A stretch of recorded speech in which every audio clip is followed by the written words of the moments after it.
I let my hands go because they were grasping and shaking, and I went into the light. This light became me. And once I was in that light, I merged with non-duality God consciousness. I merged with spirit. And in this spirit, there's only a few things that I can describe to an audience. The color orange, the feeling of a peace like the peace that we're promised as humans one day, and eternal love, like all of the hugs and kisses from all of the grandmothers in all of history. The awareness of this place that I was in, this blissful, heavenly, omnipotent awareness, was that of non-duality, was that of God. And in non-duality, in this space that I found myself, I was all things. I was the Alpha and the Omega, beyond time, beyond form, beyond circumstance. It was the most exalting and powerful love that you can imagine. And I've had a difficult time in sharing this experience with people because I think as humans, we all cling to the version of the afterlife where there is, 72 virgins or like your grandma and Abraham Lincoln playing beer pong. But I believe that there's a place for that. I believe that there's levels of consciousness that we all reside in as humans. But this place that I went to was the place beyond all of those levels, the place of non-duality. And on my way up to that place, I had a life review. And I got to see all of the moments of my life, the good, the bad, the flow, the resistance, the contraction, the expansion. And not only did I get to see my memories of my life, but I got to feel them from the perspective of other people. I got to feel how I touched my listeners. I got to feel how I made people feel when I was on stage, or my mom when I told her I loved her, or the opposite, when I was younger. I got to have a fully immersive experience of what it means to be Sean.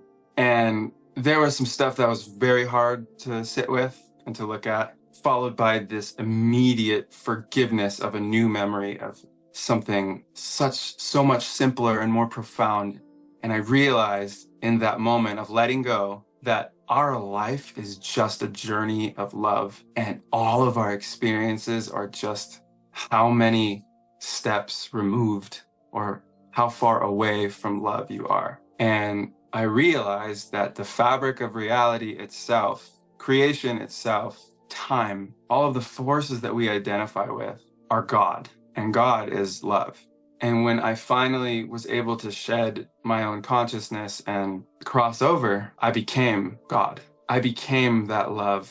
I became everyone in existence. This singularity consciousness from which we all come from is just love. So I've had a lot of questions about this nature of non-duality. And when I was over there, for a very brief point in time, I knew everything. I saw everything. And when I came back, didn't remember most of it.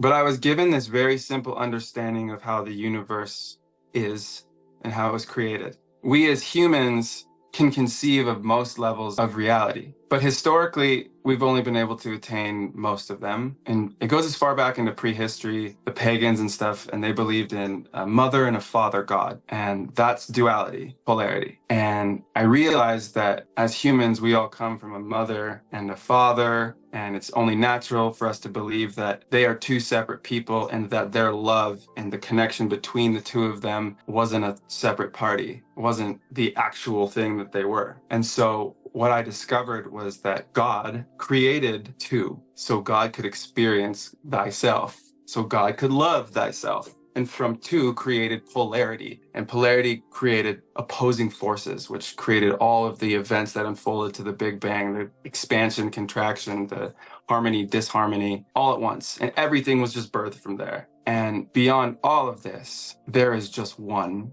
And we are that one, and there is no separation between us and that, because that is us. We are that we are, and we are love. I returned to my body after, I couldn't tell you how long I was here, because there wasn't time, because there isn't time.